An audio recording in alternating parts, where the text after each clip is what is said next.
Hello everyone, welcome to Chemistry Academy.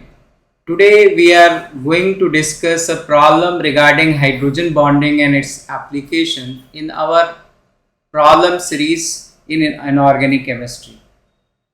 तो आइए एक नई प्रॉब्लम डिस्कस करते हैं। प्रॉब्लम डिस्कस करने से पहले अगर आप हमारे चैनल पे नए हैं, हमारे चैनल को सब्सक्राइब नहीं किया है तो प्लीज़ उसको सब्सक्राइब करें और वीडियो को लाइक करें। तो शुरू करते हैं। हमने यहाँ हाइड्रोजन बॉन्डिंग से रिलेटेड बहुत सारे क्वेश्चंस हैं जो JEE mains, advance and NEET के लिए यूजफुल हैं। So let us start with our first problem regarding boric acid. तो पहले हम इस प्रॉब्लम को पढ़ते हैं और फिर हम इसको सॉल्व करेंगे। Boric acid has polymeric sheet like structure due to hydrogen bonding. Answer the following based on polymeric sheet like structure of boric acid. The first question is the number of hydrogen bonds involved with one molecule of boric acid.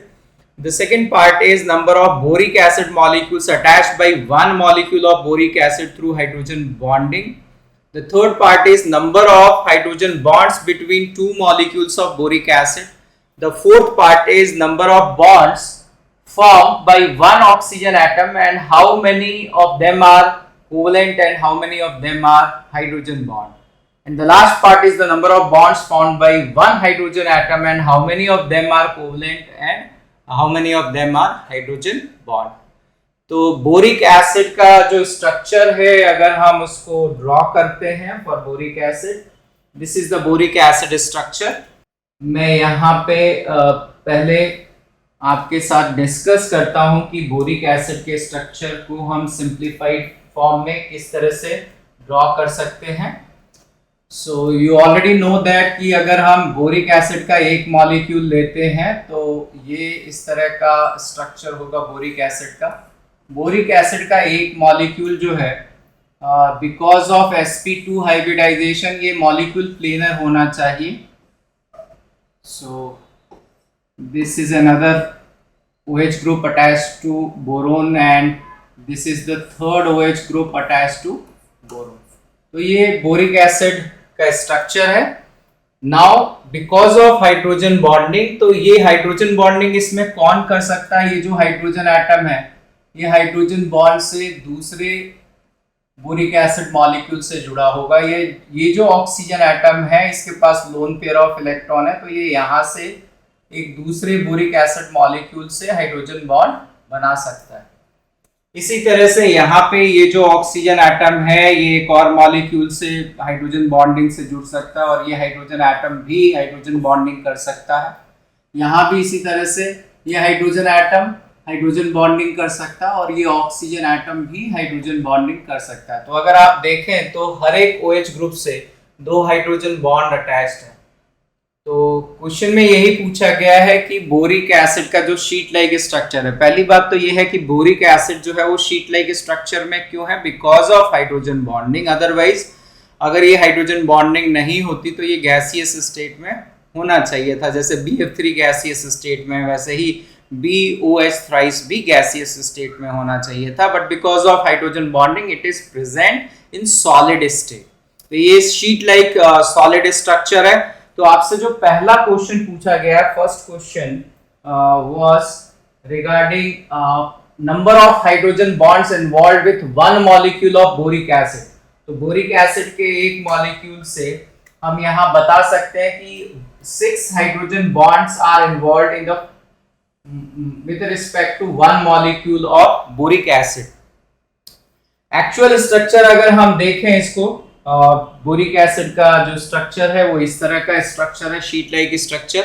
अगर हम कोई एक boric acid का molecule ले लेते हैं, जैसे मैं यहाँ पे एक बोरिक एसिड का मॉलिक्यूल ले रहा हूँ। So if I am taking this boric acid molecule, ये एक बोरिक एसिड का जो मॉलिक्यूल है इसमें ये वाला एटम जो है वो बोरोन एटम है and this is oxygen atom and this atom will be hydrogen atom, right? So BOH, BOH and BOH।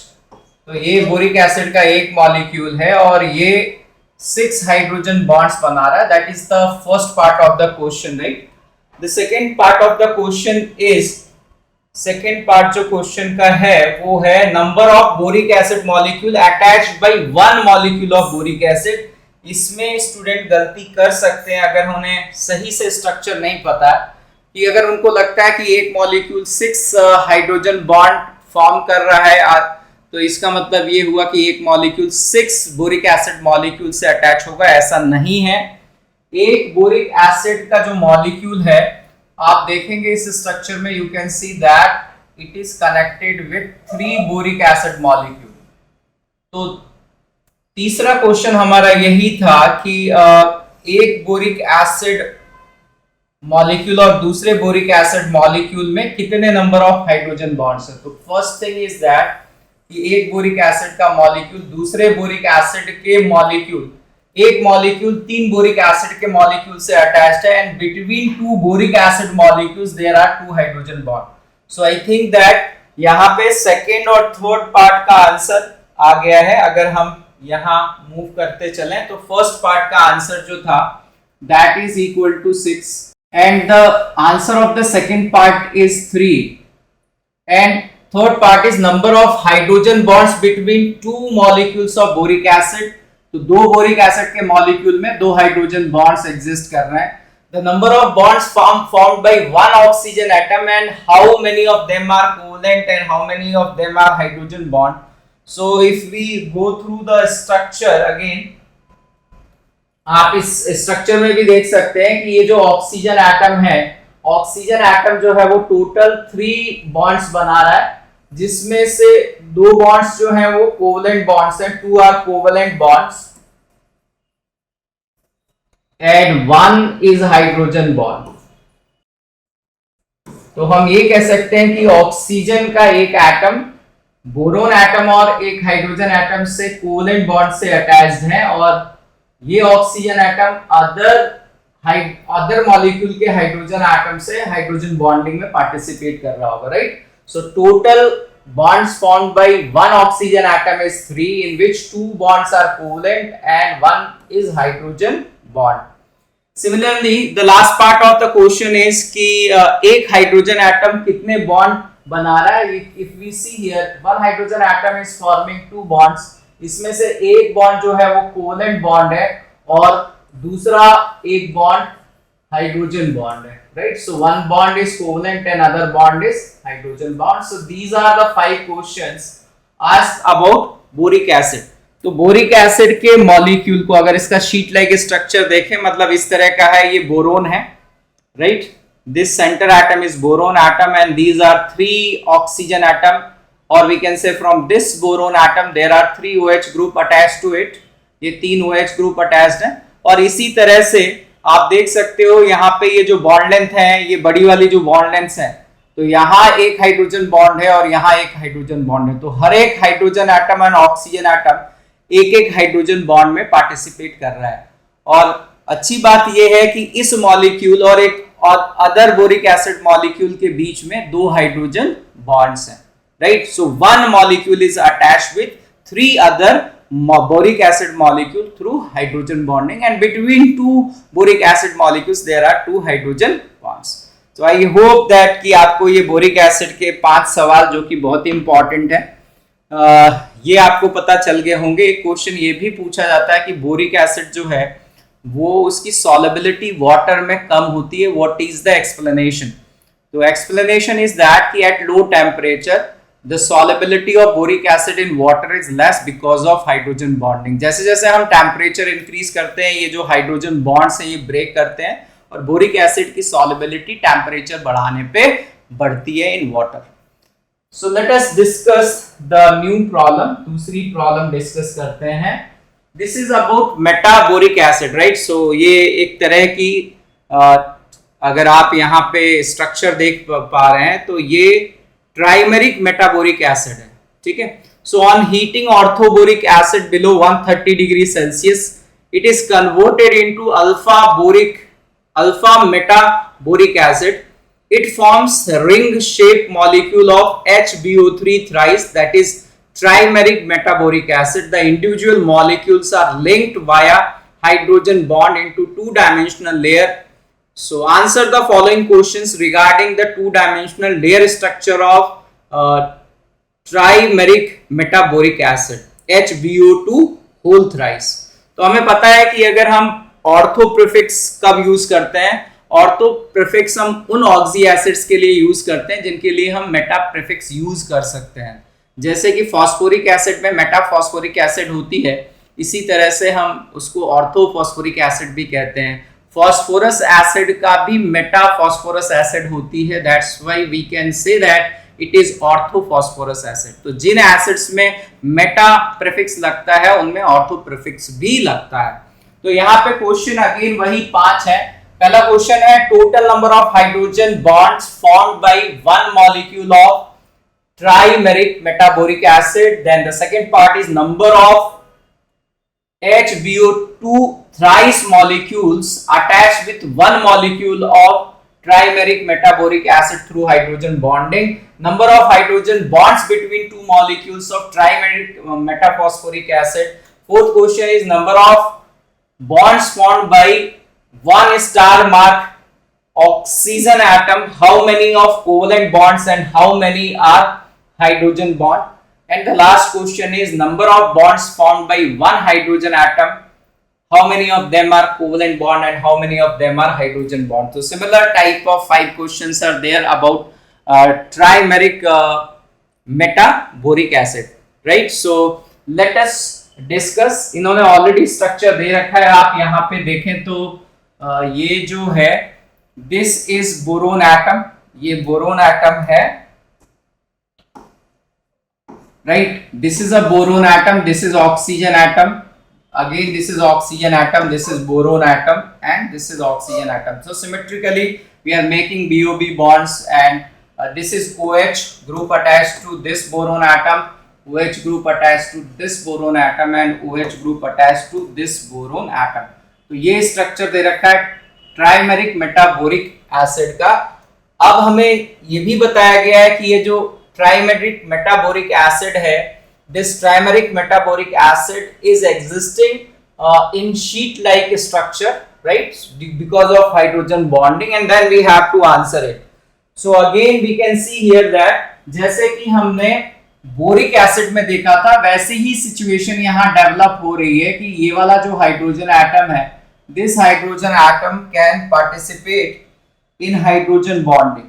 तो यहाँ ये मॉलिक्यूल जब दूसरे मॉलिक्यूल से अटैच होगा तो ये वाला ऑक्सीजन एटम एक हाइड्रोजन बॉन्डिंग कर रहा होगा, ये हाइड्रोजन एटम एक हाइड्रोजन बॉन्डिंग करेगा, इसी तरह से ये वाला हाइड्रोजन एटम और ये वाला ऑक्सीजन एटम एक हाइड्रोजन बॉन्डिंग बनाएगा, ये वाला ऑक्सीजन एटम हाइड्रोजन बॉन्डिंग में पार्टिसिपेट करेगा और ये वाला हाइड्रोजन एटम ऑक्सीजन बॉन्डिंग में पार्टिसिपेट करेगा। So symmetrically you can see it is just like boric acid. Boric acid की तरह ही है कि एक मॉलिक्यूल जो है HbO2 थ्राइस का ट्राइमेरिक मेटाबोरिक एसिड का 6 हाइड्रोजन बॉन्ड बना रहा है, ठीक है। एक्चुअल स्ट्रक्चर अगर हम देखें यहाँ पे तो एक्चुअल स्ट्रक्चर मैं आपको शो कर रहा हूं, इससे ज्यादा आसान होगा यहाँ पे। तो बुक में हमें ये स्ट्रक्चर मिला है, I am drawing one molecule of this metaboric acid, right, metaboric acid, और ये ट्राइमेरिक मेटाबोरिक एसिड है। तो इस मेटाबोरिक एसिड का मैं एक मॉलिक्यूल आपको यहाँ पे शो कर रहा हूँ, this is one molecule of metaboric acid. अब आप देख सकते हैं कि यहाँ पे एक हाइड्रोजन बॉन्ड बना हुआ है, यहाँ से मैं अगर शुरू करता हूँ, this is one hydrogen bond, this is the second hydrogen bond. तो OH ग्रुप में हाइड्रोजन भी हाइड्रोजन बॉन्डिंग में पार्टिसिपेट कर रहा है और ऑक्सीजन भी हाइड्रोजन बॉन्डिंग में पार्टिसिपेट कर रहा है। इसी तरह से अगर हम यहाँ आगे बढ़ते हैं तो यहाँ ये तीसरे नंबर का हाइड्रोजन बॉन्ड है, and this is the fourth number of hydrogen bond। इसी तरह से this is the fifth number of hydrogen bond and sixth number of hydrogen bond। so same type जैसे बोरिक एसिड में है वैसे ही trimeric metaboric acid में है कि एक मॉलिक्यूल जो है वो 6 हाइड्रोजन बॉन्ड बना रहा है, राइट। सो फर्स्ट क्वेश्चन का आंसर हो गया। Then they are asking that कि one molecule is connected with how many of other molecules, right. तो आप यहाँ देख सकते हैं कि ये एक मॉलिक्यूल जो है इससे कनेक्टेड है, this is one molecule. Then there is another molecule which is connected, ये वाला जो मॉलिक्यूल है ये तो इस बोरिक एसिड से है, यहाँ हाइड्रोजन बॉन्डिंग की वजह से एक मॉलिक्यूल ये कनेक्टेड है, ठीक है। इसी तरह से यहाँ आप देख सकते हो कि ये हाइड्रोजन बॉन्डिंग की वजह से एक मॉलिक्यूल यहाँ पे कनेक्टेड है, right. And similarly we can see here that ये दूसरा मॉलिक्यूल इससे कनेक्टेड है और यहाँ पे एक हाइड्रोजन बॉन्ड से ये बोरिक एसिड का मॉलिक्यूल है जो इससे जुड़ा हुआ है, और वो मॉलिक्यूल मैं यहाँ शो कर देता हूँ। ये मॉलिक्यूल ये होना चाहिए, this is the molecule with which it is going to connected, इस मॉलिक्यूल से कनेक्टेड है। तो अब अगर आप देखो तो इसमें बोरिक एसिड जितना सिमेट्रिकल स्ट्रक्चर नहीं है, लेकिन अगर आपसे ये पूछा जाता है कि एक मॉलिक्यूल कितने मॉलिक्यूल से जुड़ा हुआ है through hydrogen bond, so we can say here that one molecule is connected to 4 cyclic metaboric acid molecules, ठीक है। और 2 मॉलिक्यूल ऐसे हैं जिसमें इनके बीच में 2 हाइड्रोजन बॉन्ड है और एक मॉलिक्यूल ऐसा है जिसमें 1 हाइड्रोजन बॉन्ड है। तो मतलब एक आंसर इसका नहीं हो सकता है। कई मॉलिक्यूल्स हैं जिसमें 2 हाइड्रोजन बॉन्ड है और कई मॉलिक्यूल्स हैं जिसमें 1 ही हाइड्रोजन बॉन्ड है। So this is about trimeric metaboric acid. तो एक बार फिर हम क्वेश्चन पे चलते हैं और इनके आंसर्स को ढूंढते हैं। ये तो साफ साफ है, पहले का जो आंसर होना चाहिए वो 6 होना चाहिए। The answer for this will be 6 और सेकेंड पार्ट का आंसर जो है वो 4 होना चाहिए। It is not a very symmetrical structure.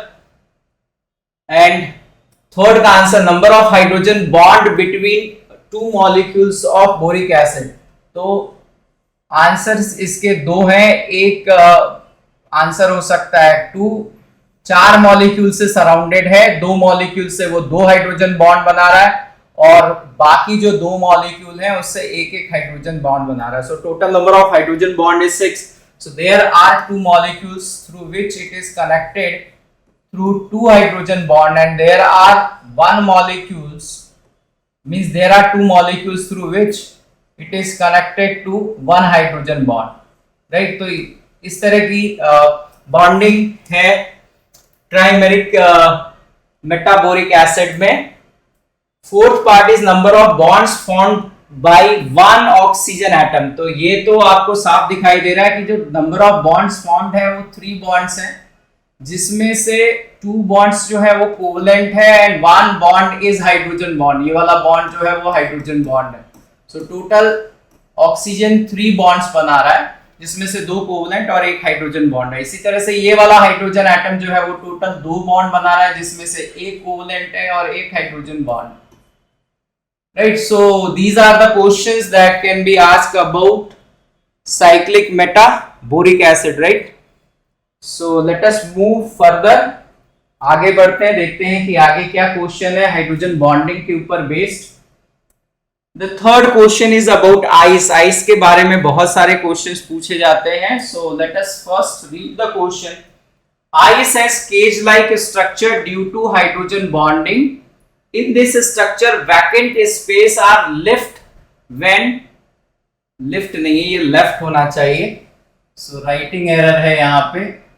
Vacant spaces are left when water molecules are linked in ice, which makes it less dense than water. Answer the following regarding cage-like structure of ice. तो इसमें पहला question है, each water molecule is involved in how many hydrogen bonds? The second part is each water molecule is attached with how many water molecule through hydrogen bonding? The third part is how many hydrogen bonds are there between 2 water molecules? The fourth part is total number of bonds formed by each oxygen atom and how many of them are covalent and how many of them are hydrogen bonds. And the last part is total number of bonds formed by each hydrogen atom, how many of them are covalent and how many of them are hydrogen bonds.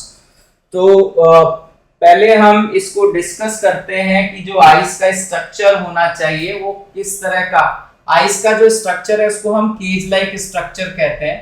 तो आप किसी तरह से भी draw कर सकते हो। जैसे एक तरीका ये है कि आप सिमेट्रिकली वाटर मॉलिक्यूल्स ड्रॉ करते जाओ। जैसे ये एक वाटर मॉलिक्यूल है और इस वाटर मॉलिक्यूल के पास 2 लोन पेयर ऑफ इलेक्ट्रॉन्स हैं, तो इन लोन पेयर ऑफ इलेक्ट्रॉन्स के थ्रू वो हाइड्रोजन बॉन्डिंग कर सकता है।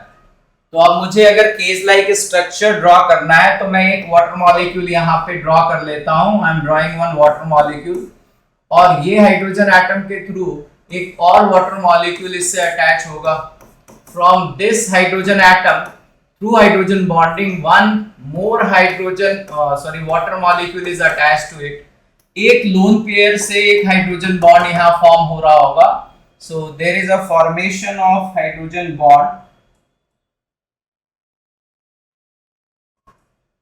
यहाँ पे हाइड्रोजन बॉन्ड फॉर्मेशन है, एक लोन पेयर और ये दूसरा लोन पेयर है, इसकी वजह से हाइड्रोजन बॉन्ड फॉर्म हो रहा होगा। तो ये ऑक्सीजन है, तो यहाँ पे हम एक और वाटर मॉलिक्यूल को प्लेस कर सकते हैं और यहाँ इसी तरह से ये ऑक्सीजन है, एक और वाटर मॉलिक्यूल को हम यहाँ पे प्लेस कर सकते हैं, राइट। तो इस तरह से ये आगे अगर हम एक्सटेंड करेंगे तो it is a cage like type of structure. तो यहाँ पे आपसे जो क्वेश्चन पूछे जा रहे हैं कि एक वाटर मॉलिक्यूल कितने वाटर मॉलिक्यूल से हाइड्रोजन बॉन्डिंग से अटैच होगा।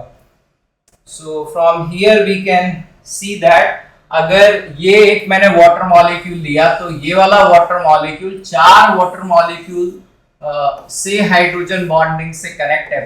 दूसरा सवाल ये है कि एक मॉलिक्यूल मैक्सिमम कितने हाइड्रोजन बॉन्ड बना रहा है। One molecule is participating in 4 hydrogen bonds, 4 hydrogen bonds बना रहा है, राइट। सो 2 वाटर मॉलिक्यूल के बीच में, इस मॉलिक्यूल के बीच में, इस वाटर मॉलिक्यूल और इस वाटर मॉलिक्यूल के बीच में कितने हाइड्रोजन बॉन्ड है। So there is only 1 hydrogen bond between 2 water molecules. So ये थर्ड पार्ट है क्वेश्चन का। फोर्थ पार्ट में ये पूछा गया है कि एक ऑक्सीजन एटम कितने बॉन्ड बना रहा है। यहां आप देख सकते हो 1 oxygen atom is forming 4 bonds, जिसमें से 2 बॉन्ड जो है वो कोवेलेंट बॉन्ड है और 2 बॉन्ड जो है वो हाइड्रोजन बॉन्ड है।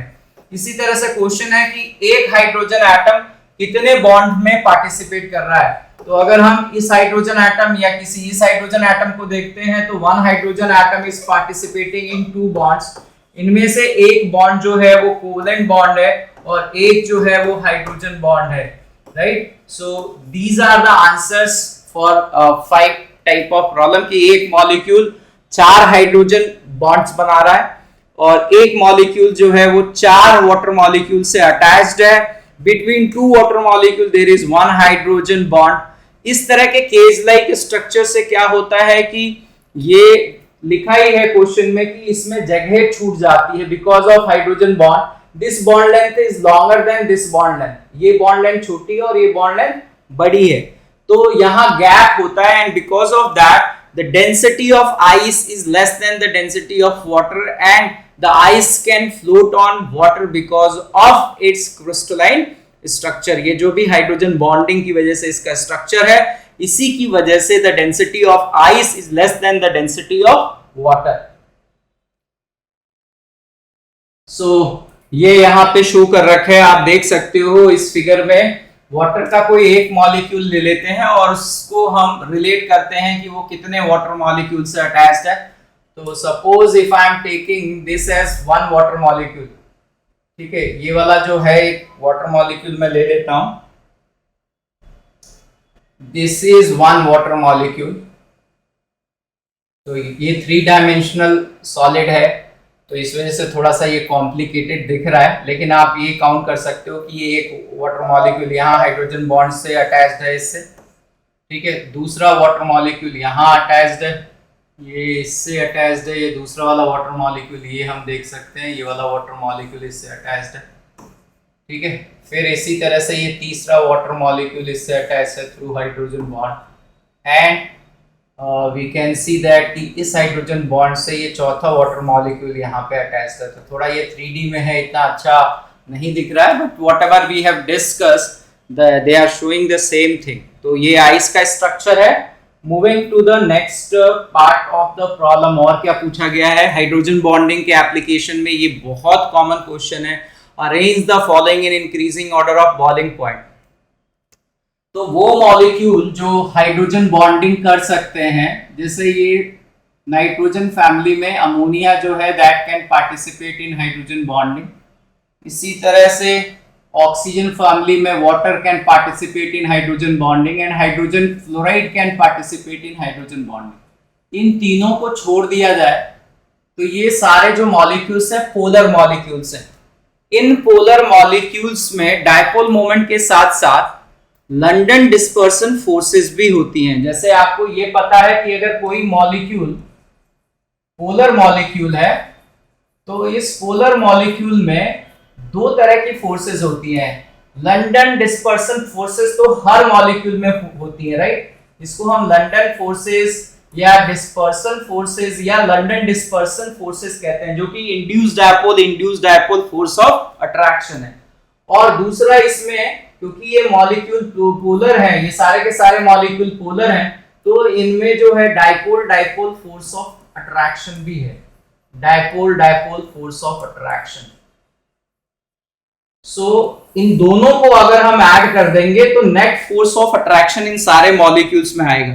तो मैंने उन मॉलिक्यूल्स को हटा दिया जिसमें हाइड्रोजन बॉन्डिंग है। इसके अलावा बाकी सारे मॉलिक्यूल्स को हम आसानी से based on their molecular mass we can arrange, क्योंकि हमें पता है कि अगर हम लंडन फोर्सेस की बात करते हैं, इंड्यूस्ड डायपोल फोर्सेस की बात करते हैं, तो ये जो है वो इलेक्ट्रॉन के इधर से उधर मूव करने की वजह से जो पोलैरिटी डेवलप होती है उसकी वजह से ये फोर्स ऑफ अट्रैक्शन है। तो अगर मॉलिक्यूल बड़ा होगा जिसमें ज्यादा इलेक्ट्रॉन होंगे, जिस मॉलिक्यूल का मोलर मास ज्यादा होगा, उसमें जो है इस तरह का लंडन फोर्सेस ज्यादा होगा, right. So based on that by using molar mass, इन तीनों को छोड़ दो, अगर हम मोलर मास के बेसिस पे देखें तो pH3 का मोलर मास सबसे कम है, तो इसमें जो van der Waals force of attraction होगा वो सबसे वीक होगा। Then will say in arsenic hydride and then will say antimony hydride. इसी तरह से इनमें भी हम डिस्कस कर सकते हैं। ये कोई भी हाइड्रोजन बॉन्डिंग शो नहीं कर रहा है, तो on the basis of van der Waals forces इनका जो बॉइलिंग पॉइंट होना चाहिए, जैसे जैसे मोलर मास इंक्रीज करेगा बॉइलिंग पॉइंट इंक्रीज करेगा। Similarly in case of HCl, HBr and HI we can say that the boiling point order should follow the order of weak van der Waals force of attraction। तो इनमें कोई doubt नहीं होना चाहिए, ये order तो same है। Sequence, इस पूरे सीरीज में सीक्वेंस जो है वो चेंज होगी बिकॉज ऑफ हाइड्रोजन बॉन्डिंग। जैसे अमोनिया में हाइड्रोजन बॉन्डिंग है, तो हाइड्रोजन बॉन्डिंग से बॉइलिंग पॉइंट कितना इंक्रीज किया है that can not be said bye theory, for that experiment is needed, right. तो एक्सपेरिमेंटल डेटा से हमें ये पता चला है कि इस ग्रुप में अगर हम पहले वाले की बात करें तो सबसे कम जो बॉइलिंग पॉइंट है वो pH3 का है, उसके बाद आर्सेनिक हाइड्राइड का है, और हाइड्रोजन बॉन्डिंग की वजह से जो अमोनिया का बॉइलिंग पॉइंट है वो pH3 एंड आर्सेनिक हाइड्राइड से ऊपर है, राइट। तो मैं ये कह सकता हूं कि ये शुरू के दो हाइड्राइड्स के बाद में है, ये तीसरे नंबर पे है यहाँ पे। एंड देन एंटीमनी हाइड्राइड और बिस्मिथ हाइड्राइड का बॉइलिंग पॉइंट भी आएगा, यहाँ पे BiS3 भी आएगा, राइट। यहाँ पे क्योंकि क्वेश्चन में 4 ही है तो मैं 4 ही मेंशन कर रहा हूं। इसी तरह से वाटर के केस में हाइड्रोजन बॉन्डिंग है, and because of hydrogen bonding it is an experimental data that hydrogen bonding की वजह से इन तीनों से ज्यादा उसका बॉइलिंग पॉइंट है। So here we can mention that कि सबसे कम H2S का है, देन H2SE का है, देन H2TE का है, and finally it is water molecule. Similarly in the third case, due to hydrogen bonding, hydrogen fluoride has more boiling point than HI. तो HCl, HBr और HI का order हमें पहले से ही पता है, अब इसमें हम केवल हाइड्रोजन बॉन्डिंग की वजह से एक्सपेरिमेंटल डेटा रख देंगे, right. So these are the orders of boiling point, ठीक है। इसमें अगर आप डेटा वाइज अगर आप देखते हैं तो ये ग्राफ है, आप देख सकते हो कि हाइड्रोजन बॉन्डिंग की वजह से H2O का जो बॉइलिंग पॉइंट है, H2O is a liquid at room temperature, H2O का बॉइलिंग पॉइंट सबसे ज्यादा है यहाँ पे अगर मैं बाकी सारे हाइड्राइड्स को कंपेयर करूं। और इसमें इंपॉर्टेंट पॉइंट ये भी है कि जैसे आपसे क्वेश्चन पूछा जाता है तो आप बता सकते हो कि अमोनिया गैस है और हाइड्रोजन फ्लोराइड जो है अप टू 20 डिग्री या 20 डिग्री से कम पे वो लिक्विड स्टेट में है। Boiling point of hydrogen fluoride is approximately 20 degree Celsius. Room temperature पे ammonia is a gas and boiling point of water is 100 degree Celsius. यहाँ आपको बॉइलिंग पॉइंट का ऑर्डर दिख भी रहा है, तो अगर कोई आपसे पूछता है तो आपको ये पता होना चाहिए कि between NH3 HF and water the boiling point of water is more than HF and the boiling point of HF is more than ammonia. मतलब सबसे ज्यादा जो हाइड्रोजन बॉन्ड स्ट्रांग है वो वाटर में है। So the net value of energy required to remove a molecule from liquid to gaseous state depends कि कितने एक मॉलिक्यूल कितने हाइड्रोजन बॉन्ड बना रहा है और उस हाइड्रोजन बॉन्ड की बॉन्ड स्ट्रेंथ क्या है। तो एक क्वेश्चन ये पूछा जाता है कि हाइड्रोजन फ्लोराइड में जो बॉन्ड स्ट्रेंथ है हाइड्रोजन बॉन्ड की, वो तो वाटर मॉलिक्यूल और वाटर मॉलिक्यूल में जो हाइड्रोजन बॉन्ड की बॉन्ड स्ट्रेंथ है उससे ज्यादा है, बट उसके अलावा कितने बॉन्ड्स बन रहे हैं that will also decide the boiling point. ठीक है, तो ये एक पॉइंट हो गया। ठीक है, अगर आपसे कोई ये पूछता है कि कौन सा हाइड्रोजन बॉन्ड स्ट्रांग होगा अगर नाइट्रोजन और हाइड्रोजन के बीच में हाइड्रोजन बॉन्डिंग है कि nitrogen is attached to hydrogen atom and it is coming in contact with another nitrogen atom, और ऑक्सीजन एटम से हाइड्रोजन एटम अटैच्ड है और वो अनदर ऑक्सीजन एटम के कांटेक्ट में आता है, या फ्लोरीन एटम से हाइड्रोजन एटम अटैच्ड है और एक अदर फ्लोरीन एटम के कांटेक्ट में आता है। So we can say that कि जैसे जैसे ये जो मोर इलेक्ट्रोनेगेटिव एटम है इसकी इलेक्ट्रोनेगेटिविटी ज्यादा होगी तो इलेक्ट्रोस्टैटिक फोर्स ऑफ अट्रैक्शन ज्यादा होगा, हाइड्रोजन बॉन्ड ज्यादा स्ट्रांग होगा। तो एक पर्टिकुलर बॉन्ड की बात करें तो ये वाला बॉन्ड सबसे ज्यादा स्ट्रांग है, उसके बाद ये वाला, और सबसे वीक जो है वो ये वाला हाइड्रोजन बॉन्ड है। हाइड्रोजन बॉन्ड को अगर हम एनर्जी के टर्म्स में बात करें तो अगर 42 किलो जूल पर मोल से एनर्जी ज्यादा होती है तो केमिकल बॉन्ड फॉर्म होता है। हाइड्रोजन बॉन्डिंग के लिए अगर एनर्जी 8 किलो जूल पर मोल और 42 किलो जूल पर मोल के बीच में आती है then the hydrogen bond will form, right. So this is the range of energy in order to break a hydrogen bond, 8 kilo joule to 42 kilo joule. अगर 8 kilo joule से कम है तो van der Waals force of attraction, 42 kilo joule से ज्यादा है तो chemical bond. Chemical bond का मतलब हो गया कि कोवेलेंट बॉन्ड, आयनिक बॉन्ड और metallic bond, right. So these are the data given in NCERT। NCERT से आप देख सकते हो कि नाइट्रोजन फैमिली में सबसे ज्यादा अगर हम देखें अमोनिया को अगर हम कंपेयर करें तो 238.5 बॉइलिंग पॉइंट है केल्विन में इसका, जो इन दोनों से ज्यादा है, बट ये antimony hydride and bismuth hydride से कम है।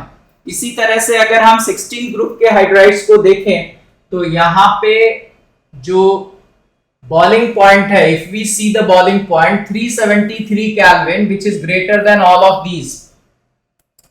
और हाइड्राइड्स ऑफ हैलोजेंस में अगर हम देखते हैं तो जो बॉइलिंग पॉइंट है हाइड्रोजन फ्लोराइड का वो 293 है जो कि 20 डिग्री सेल्सियस होगा, और बाकी सबसे ये बहुत ज्यादा है। ठीक है, so already we have discussed the application of hydrogen bonding towards boiling point. आगे बढ़ते हैं, आगे देखते हैं इसमें और क्या है। ये ऑर्गेनिक केमिस्ट्री का एक काफी अच्छा इंपॉर्टेंट क्वेश्चन है, between malic acid and fumaric acid which has greater value of first dissociation constant and second dissociation constant। तो आपको Ka1 Ka2 के बारे में भी पता होना चाहिए। तो एक बात तो हमें पता है कि Ka1 की वैल्यू जो है हमेशा Ka2 से ज्यादा होती है ना। एंड यहाँ अगर हम मैलिक एसिड और फ्यूमेरिक एसिड की बात करें तो इनका जो स्ट्रक्चर है, these are the cis and trans form of a particular acid. ये एल्कीन है इथीन, और इस इथीन के सिस पोजीशन पे अगर आप COOH ग्रुप रख देते हो, इस ये इथीन है, इसके सिस पोजीशन पे अगर दो COOH ग्रुप प्रेजेंट है तो इसको हम कहते हैं maleic acid. This is known as maleic acid. अगर ये जो एल्कीन है इसके ट्रांस पोजीशन पे, इथीन के ट्रांस पोजीशन पे अगर दो COOH ग्रुप प्रेजेंट है तो इसको हम कहते हैं fumaric acid. So these are the cis and trans form of the same acid.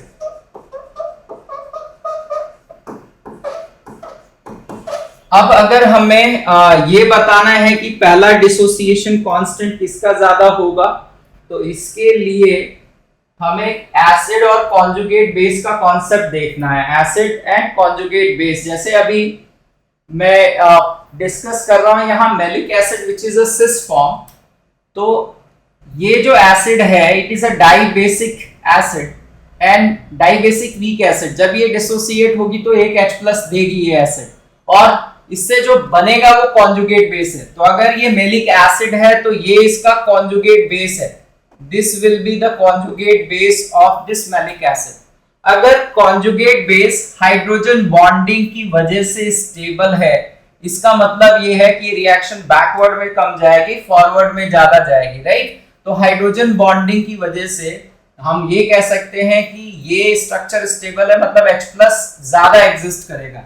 अगर हम फ्यूमेरिक एसिड की बात करते हैं, in case of fumaric acid there is no hydrogen bonding after dissociation, क्योंकि ये जो दो COH ग्रुप है वो ट्रांस पोजीशन पे होंगे। तो इन केस ऑफ फ्यूमेरिक एसिड जो ट्रांस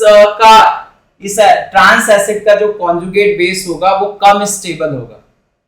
तो अगर किसी एसिड का जो कॉन्जुगेट बेस है वो ज्यादा स्टेबल होता है, हम यहाँ कंपेयर कर रहे हैं कि अगर सिस फॉर्म है और ट्रांस फॉर्म है, सिस फॉर्म का जो कॉन्जुगेट बेस है वो ज्यादा स्टेबल है with respect to trans form. इसका मतलब सिस वाली जो एसिड है वो आसानी से H+ दे सकती है with respect to trans form, और जो एसिड आसानी से H+ दे सकती है इसका मतलब उसका डिसोसिएशन कांस्टेंट ज्यादा होगा। जिसका डिसोसिएशन कांस्टेंट ज्यादा होगा उसका pKa की वैल्यू कम होगी, because we know that pKa is minus log Ka।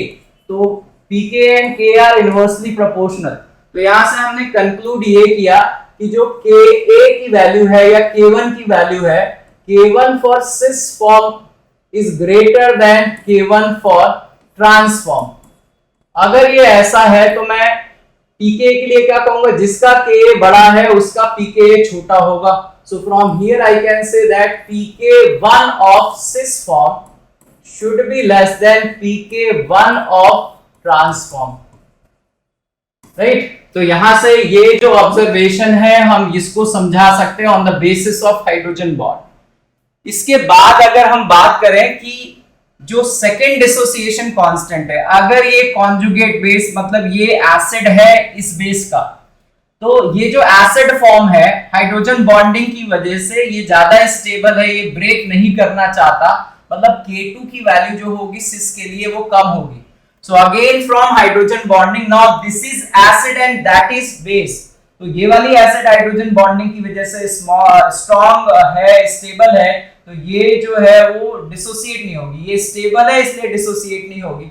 So from here we can say that K2 for cis form is less than K2 for trans form, और अगर K2 में ये है तो from here we can say that pK2 for cis is greater than pK2 for trans। ठीक है, तो ये रिजल्ट है हमारे पास, और ये बहुत ऑर्गेनिक केमिस्ट्री में बहुत कॉमन क्वेश्चन है in order to explain the application of hydrogen bonding. आगे बढ़ते हैं, ये कुछ क्वेश्चंस हैं बहुत कॉमन, जैसे हाइड्रोजन फ्लोराइड जो है वो सॉलिड, लिक्विड और गैस तीनों स्टेट में हाइड्रोजन बॉन्डिंग शो करता है। अगर हाइड्रोजन फ्लोराइड लिक्विड और सॉलिड स्टेट में, in solid state and liquid state, ये इस तरह से जिगजैग चेन्स के फॉर्म में प्रेजेंट रहता है, it is presenting in the form of zigzag chain, right.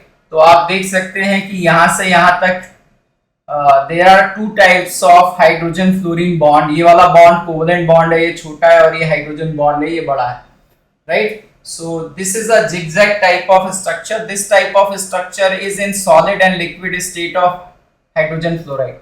Hydrogen fluoride जो है वो वेपर स्टेट में भी हाइड्रोजन बॉन्डिंग शो करता है, और जो maximum cyclic rings, gaseous state में ये साइक्लिक रिंग्स के फॉर्म में एग्जिस्ट करता है। तो गैसियस स्टेट में जो मैक्सिमम रिंग्स एग्जिस्ट कर सकती हैं हाइड्रोजन फ्लोराइड की, उसमें 6 मॉलिक्यूल हो सकते हैं, 6 मॉलिक्यूल कैन एग्जिस्ट, राइट। तो यहाँ आप देख सकते हो कि अगर HF6 है तो इसमें ये पूछा जा सकता है कि इसमें टोटल हाइड्रोजन बॉन्ड्स कितने हैं। इस रिंग में टोटल हाइड्रोजन बॉन्ड 1 2 3 4 5 and 6 है। Total hydrogen bonds are 6। One HF molecule is connected with two hydrogen bond. Here also one HF molecule is connected with two hydrogen bonds. So this is about hydrogen fluoride. Hydrogen fluoride has hydrogen bonding in solid, liquid and gaseous state. In gaseous state, hydrogen fluoride exists as HF6 cyclic polymer, HF2 dimer and monomer also, depending upon temperature these can vary.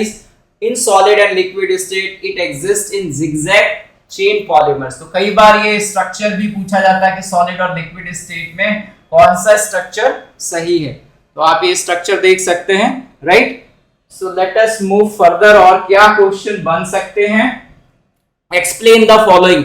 Ice is lighter than water, you can say hydrogen bonding cage like structure. तो जब hydrogen bond break करेंगे तो molecules नजदीक आएंगे। तो usually ice में एक water molecule 4 hydrogen bonds बनाता है 4 वाटर मॉलिक्यूल के साथ में, वाइल इन वाटर जनरली ये जो क्योंकि वाटर में मॉलिक्यूल्स मूव करते रहते हैं तो कई बार मॉलिक्यूल 2 हाइड्रोजन बॉन्ड में पार्टिसिपेट करता है, कई बार मॉलिक्यूल 3 हाइड्रोजन बॉन्ड में पार्टिसिपेट करता है।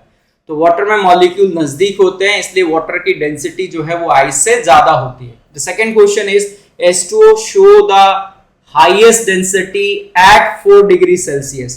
तो H2O 4 डिग्री 0 डिग्री सेल्सियस के बाद जब हम हीट करेंगे तो लिक्विड स्टेट है। लिक्विड स्टेट में भी क्या हो रहा है कि पहले जब हम मूव कर रहे हैं from temperature greater than 0 degree Celsius and less than 4 degree Celsius, जब यहां तक हम मूव कर रहे हैं तो वाटर के अंदर जो हाइड्रोजन बॉन्ड्स हैं वो ब्रेक कर रहे हैं और वाटर के मॉलिक्यूल्स और नजदीक आ रहे हैं। और उसके बाद क्या है कि अगर हम टेम्परेचर और बढ़ाते जाएंगे तो थर्मल एनर्जी जो है वो फोर्स ऑफ अट्रैक्शन पे डोमिनेट कर जाएगी। On increasing temperature thermal energy is going to increase and because of that the density of water is maximum at 4 degree Celsius. After 4 it will further decrease. तो 0 से 4 में बढ़ेगी और 4 से further increasing the temperature the density is going to decrease. Third part question का है the ortho isomers of nitrophenol and डाइहाइड्रोक्सीबेंजीन shows lower melting and boiling point compare to their meta and para isomers.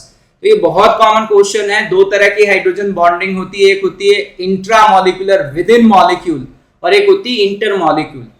तो जब हम किसी चीज को vaporise करते हैं तो इंटर मॉलिक्यूल जो बॉन्ड्स हैं उनको हम ब्रेक करते हैं।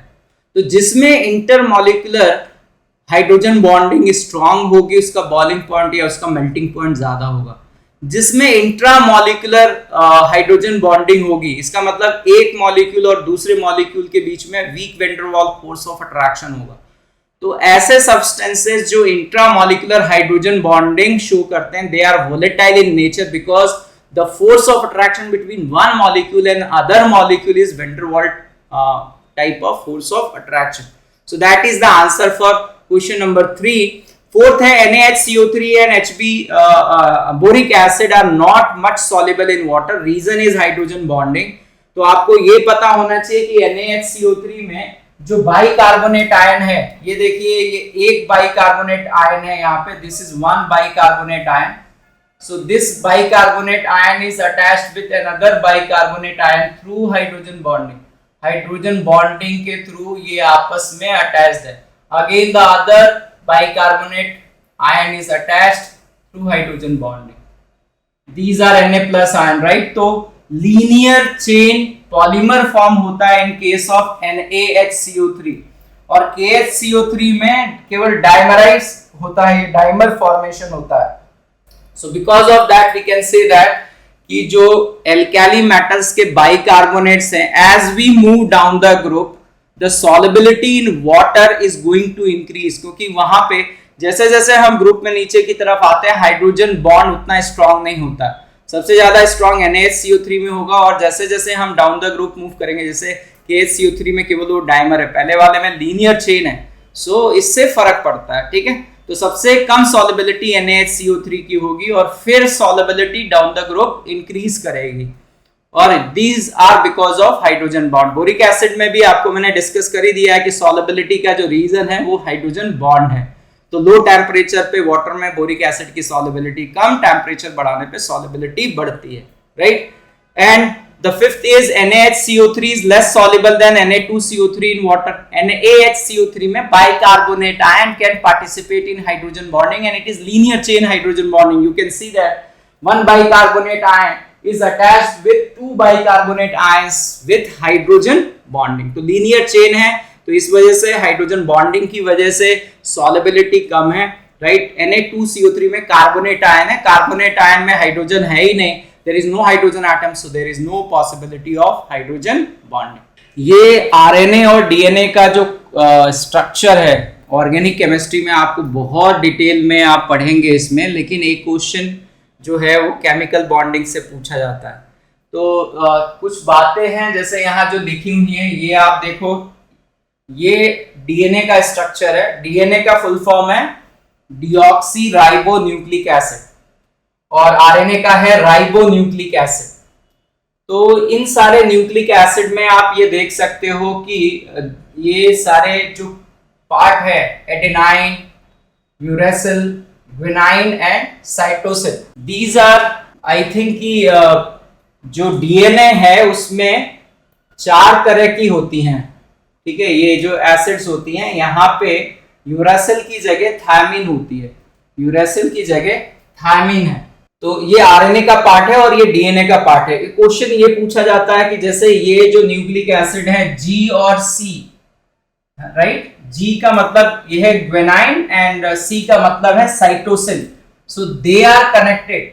ये जो आपको 2 हेलिक्स देख रहे हैं, इसमें ये आपस में इस तरह से कनेक्टेड है थ्रू हाइड्रोजन बॉन्ड। जैसे यहाँ पे ग्वेनाइन एंड साइटोसिन में आप देख सकते हो कि देयर आर 3 हाइड्रोजन बॉन्ड, ये 3 हाइड्रोजन बॉन्ड है। इसी तरह से ए और टी, ए का मतलब है एडेनाइन एंड टी का मतलब है थायमिन। सो ये जो 2 हैं इनके बीच में 2 हाइड्रोजन बॉन्ड है। तो केमिकल बॉन्डिंग में तो केवल यही क्वेश्चन पूछा जाता है कि जो डीएनए है इसमें जो 2 हेलिक्स हैं वो कैसे कनेक्टेड हैं। They are connected through hydrogen bond, hydrogen bond से कनेक्टेड है। दे हैव यहाँ पे ये शो भी कर रखा है कि ये किस तरह की हाइड्रोजन बॉन्डिंग है। तो बायोमोलिक्यूल्स में आप इसको और अच्छी तरह से पढ़ोगे और ये बहुत अच्छा जो है वो एनसीईआरटी में गिवन है, it is given in NCERT, biomolecules में दे रखा है, ठीक है। तो ये आप एक्सप्लेनेशन आप एक बार देख लो। Deoxyribonucleic acid DNA has 2 spiral chains which are coiled about each other on common axis to form a double helix. They are linked together by hydrogen bond between their subunits, right? तो अभी हमने इसको discuss किया, ठीक है। इसी तरह से मतलब न्यूक्लिक एसिड, प्रोटीन, प्रोटीन के अंदर भी हाइड्रोजन बॉन्डिंग होती है, राइट। तो यहाँ पे ये एक प्रोटीन है जिसको हम कहते हैं अल्फा हेलिक्स प्रोटीन। तो ये जो स्पाइरल है, इस स्पाइरल में आप यहां देख सकते हो कि हाइड्रोजन बॉन्डिंग है और हाइड्रोजन बॉन्डिंग की वजह से अल्फा हेलिक्स जो है प्रोटीन वो ज्यादा स्टेबल होता है। While in case of beta helix the hydrogen bond is not that strong, so it is not that stable. तो जो बीटा प्रोटीन है वो शीट लाइक स्ट्रक्चर के फॉर्म में भी एग्जिस्ट करता है। So these things are related to hydrogen bond. आप जब बायोमोलिक्यूल्स पढ़ेंगे तो इसमें एक क्वेश्चन जरूर पूछा जाता है कि प्रोटीन के जो सेकेंडरी और टर्सरी स्ट्रक्चर्स हैं उनमें कौन कौन से बॉन्ड पाए जाते हैं। तो उसमें बहुत सारे 4 तरह के बॉन्ड हैं, उसमें से एक बॉन्ड जो है वो हाइड्रोजन बॉन्ड भी है। So when you study the biomolecules you will learn about hydrogen bonding also. तो आई होप कि मैंने आपको कुछ चीज़ें जो हैं इस लेक्चर के थ्रू प्रोवाइड की हैं। आपको लेक्चर पसंद आया होगा। अगर आपको पसंद आया है तो प्लीज़ हमारे चैनल को सब्सक्राइब करें और वीडियो को लाइक करें। Thank you very much. मिलते हैं फिर अलग वीडियो में। Bye bye.